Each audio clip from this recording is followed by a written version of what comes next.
টাকা হলে সম্মান আছে, ঈমান আমল সহিহ হলে মুক্তি আছে। মুক্তি যদি লক্ষ্য হয়, টাকা যেন স্বচ্ছ হয়। বাংলাদেশে প্রথম নির্বাচিত অন্ধ ভিপি এস.এম. আতিকুজ্জামান সেলিম গত 15 জুলাই তার ফেসবুক প্রোফাইলে এটি পোস্ট করেছেন।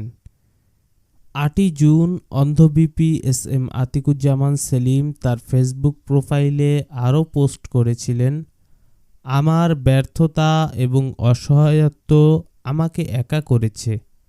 আমার জীবন মরণ ও ভাগ্যের একক মালিক স্বয়ং আল্লাহকেই মেনে নিতে চাই। আমি রাগ করেছি, এই অবস্থা নিজের মনে পোষণ করি না। এই ভেবে নিজের সান্ত্বনাও খুঁজি না, কাউকে বদদোয়াও করি না। বদদোয়ার কারণ হয় জাহান্নামেও যেতে চাই না।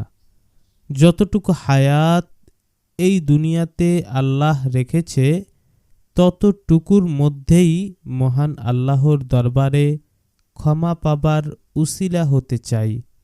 অন্ধ ভিপি এস.এম. আতিকুজ্জামান সেলিম গত 1 জুন তার ফেসবুক প্রোফাইলে পোস্ট করেছিলেন, প্রতিটি পাড়া কিংবা মহল্লাতেই অর্থনৈতিক, পারিবারিক কিংবা সামাজিক বৈষম্যের দাবিদার থাকে। কোনো না কোনোভাবে উঁচু নিচু বিষয় বৈভবের পার্থক্যও কেউ কেউ খুঁজতে থাকে।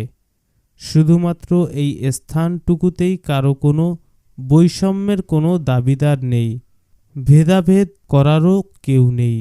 স্থানটির ছবি হিসেবে অন্ধ ভিপি এস.এম. আতিকুজ্জামান সেলিম তার ফেসবুক পোস্টে একটি মুর্দা বহন করার খাটিয়ার ছবি পোস্ট করেছিলেন।